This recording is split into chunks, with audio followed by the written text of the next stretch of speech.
ಒಗ್ಗಟ್ಟಾಗಿ ಎಲ್ಲರೂ ಪಕ್ಷದ ಅಭ್ಯರ್ಥಿ ಪರವಾಗಿ ಮತ ಹಾಕ್ತೇವೆ. ಇದು ಪಬ್ಲಿಕ್ ಟಿವಿಗೆ ಜೆಡಿಎಸ್ ಶಾಸಕ ಎ ಮಂಜು ಅವರು ಕೊಟ್ಟಿರುವಂತಹ ಸ್ಟೇಟ್ಮೆಂಟ್. ಎರಡನೇ ಪ್ರಾಶಸ್ತ್ಯದ ಮತಗಳ ಮೇಲೆ ನಮ್ಮ ಗೆಲುವು ನಿರ್ಧರಿತವಾಗುತ್ತೆ, ಗೆಲ್ತೇವೆ ನಾವು ಅಂತಿದ್ದಾರೆ.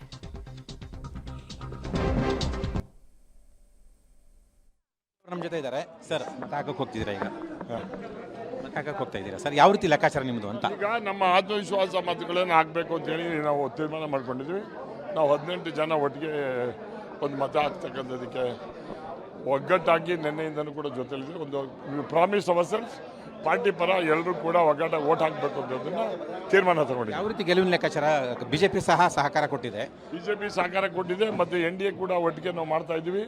ನಮಗೆ ಅವರಲ್ಲಿರ್ತಕ್ಕಂಥ ಭಿನ್ನಾಭಿಪ್ರಾಯ ನಮಗೆ ಲಾಭ ಆಗುವಂಥ ಸಾಧ್ಯತೆಗಳು ಜಾಸ್ತಿ ಇದೆ. ಮತಗಳ ಕೊರತೆ ಬರುತ್ತಲ್ಲ, ಅದಕ್ಕೆ ಯಾವ ರೀತಿ ವ್ಯವಸ್ಥೆ ಮಾಡ್ಕೊಂಡಿದ್ದೀರಾ ಅಂತ? ಮತಗಳ ಕೊರತೆ ಇದ್ದೇ ಇದೆ. ಕ್ಯಾಲ್ಕುಲೇಷನ್ನು ಸೆಕೆಂಡ್ ಪ್ರಿಫರೆನ್ಷಿಯಲ್ ವೋಟ್ ಏನು ಬರ್ತೋ ಅದ್ರ ಮೇಲೆ ನಾವು ನಮ್ಮ ಅಭ್ಯರ್ಥಿಯ ರಿಸಲ್ಟ್ ಆಗ್ತದೆ. ಇದು ಮಂಜು ಅವರ ಮಾತುಗಳು. ಕ್ಯಾಮರಾಮನ್ ಗಣೇಶ್ ಜೊತೆ Masood, public TV, Bengaluru. So ಆತ್ಮವಿಶ್ವಾಸದ ಮತಗಳು ಬರುತ್ತೆ ಅಂತ ಎ ಮಂಜು ಅವರು ವಾದ. ಫಸ್ಟು ಓಟ್ ಹಾಕ್ತೋರು ಆತ್ಮಸಾಕ್ಷಿ ಮತ ಅಂದರು. ಇಲ್ಲಿ ಎ ಮಂಜು ಅವರು ಆತ್ಮವಿಶ್ವಾಸದ ಮತಗಳು ನಮಗೆ ಬರುತ್ತೆ ಅಂತ. ನೋಡೋಣ, ವಿಶ್ವಾಸನ ಆತ್ಮಸಾಕ್ಷಿಯ ಮತಗಳ ವಿರುದ್ಧ JDS ಫೈಟ್ ಕೊಡೋದಕ್ಕೆ ಸಾಧ್ಯ ಇದೆಯಾ?